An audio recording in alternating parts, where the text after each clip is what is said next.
Shooting the Milky Way on a budget, it's not just possible, it's a game changer. Today, we're exploring how you can capture the cosmos without breaking the bank and why it might just revolutionize your perspective on photography and the universe itself. That's intriguing. I've always thought astrophotography was reserved for those with deep pockets and high-end gear. What's the secret? Well, it's all about knowing the essentials and being creative with your resources. You see, capturing the Milky Way boils down to three key elements: time, a good lens, and a decent camera body. And here's the kicker: you don't need top of the line equipment for any of these. So what kind of gear are we talking about here? Let's start with the lens. You want something fast, ideally with an aperture of f3.5 or better. A great budget option is the Tokina 11 to 16mm f2.8, which you can snag for around $250. It's sharp in the corners and has minimal coma, which is that weird stretching effect you sometimes see on stars in photos. That's actually quite affordable. But what if someone's looking for an even cheaper option? Oh, there's definitely room to go lower. The Tamron 17 to 50mm f2.8 non-VC is a fantastic choice at about $115. It's versatile and sharp, although it does have a bit more coma in the corners. But at that price point, it's hard to complain, you know. That's incredibly budget friendly. What about the camera body itself? Surely you need something high-end for this kind of photography? That's where you might be surprised. You can get started with something like a Canon 60D or a Nikon D5000, which you can find for about $150. These cameras have 18 megapixels and 12 megapixels resolution respectively, which is more than enough to capture detailed shots of the night sky. There must be some limitations with this budget gear, right? Well, you're not wrong. The ISO performance on these cameras maxes out at about 800 for optimal results.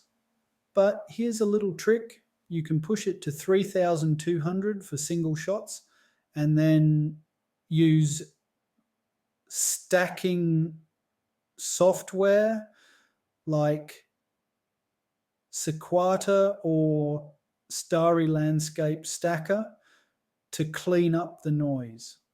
Stacking software?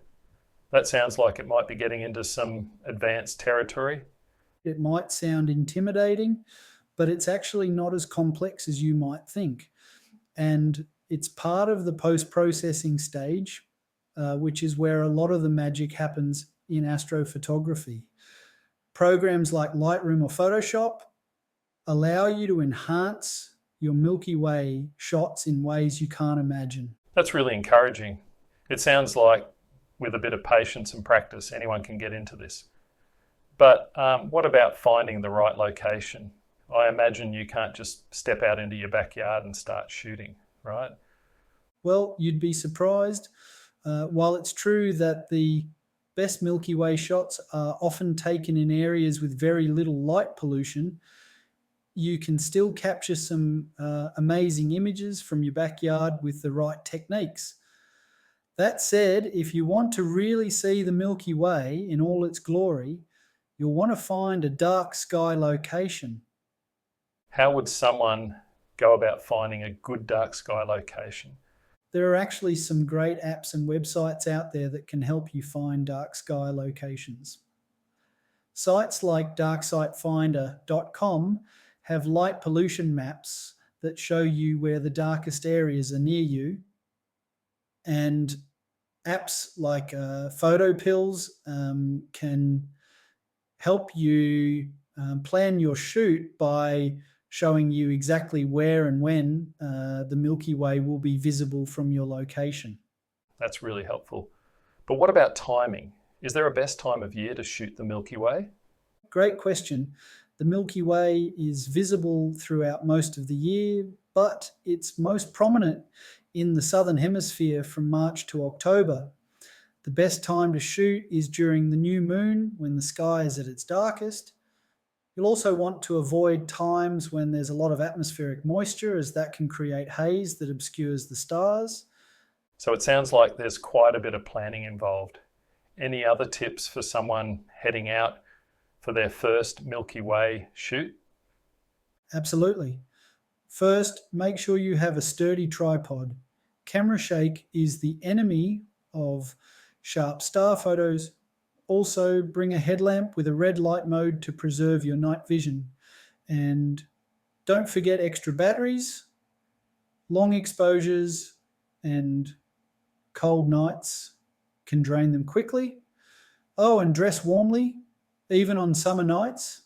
It can get chilly when you're standing still for hours. Also, join a group like Perth Astrophotographers on Facebook. They have regular events and even some camping trips through the year. It sounds like astrophotography is as much about the experience as it is about the final image. You're absolutely right. Shooting the Milky Way is about so much more than just taking a photo. It's about standing under a vast star-filled sky, feeling small yet connected to something infinitely large.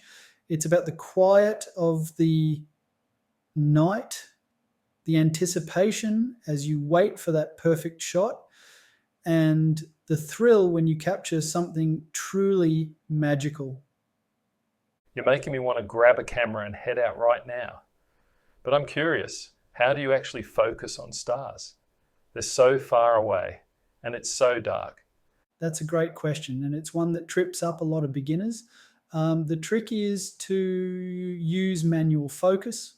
Most autofocus systems struggle in the dark, so you'll want to switch to manual, then use your camera's live view mode and zoom in on a bright star or planet, adjust the focus until the star appears as a sharp point of light. Some lenses have a focus scale and you can set it to just short of infinity for a good starting point. That's really helpful. What about the artistic side? How do you compose an interesting Milky Way shot? That's where the real fun begins. While a shot of just the Milky Way can be beautiful, including some foreground elements can really add depth and interest to your image. Look for interesting shapes or silhouettes. A lone tree, a mountain range, or even an old barn can make for a compelling composition. And don't be afraid to experiment with different angles and perspectives. And I love that idea. It really brings the cosmic and the earthly together in one image. Do you have any favorite Milky Way compositions? One of my favorites is to find a still body of water and use it to reflect the Milky Way. It creates this amazing mirror effect that can really enhance the sense of vastness. Another technique I love is to use light painting to illuminate foreground elements. You can use a flashlight to paint light onto objects in the foreground during a long exposure, creating a really dramatic effect. That sounds incredible. It's amazing how much creativity you can bring to this type of photography, but I imagine it takes quite a bit of practice to get it right. Any final words of advice for our listeners who might be inspired to give this a try? Just this: don't let fear of not having the right gear hold you back. Start with what you have, learn as you go, and most importantly, enjoy the process. Remember, every expert was once a beginner. The astrophotography community is generally very welcoming and always happy to share tips and advice, so don't be shy about reaching out if you need help. That's great advice. And I think it's a good reminder that at its core, photography is about capturing moments and experiences, not just having the fanciest equipment. Exactly. The universe is out there waiting for you to capture it. So grab your camera, head out under the stars and see what you can create. You might be surprised at what you're capable of. And remember, whether you're using a second-hand DSLR or a smartphone, the most important thing is to keep looking up. The night sky has been inspiring humans for millennia, and now you have the tools to capture that inspiration and share it with the world. And to our listeners, we'd love to hear about your astrophotography adventures. If you give it a try, or if you're already capturing the night sky, share your experiences with us. Absolutely. And on that note, I think it's time we wrap up. Thanks for joining us. Until next time, keep your eyes on the stars, your feet on the ground, and your camera at the ready. Don't forget to hit the like button, subscribe to stay up to date, and share with anyone thinking of starting astrophotography. Clear skies and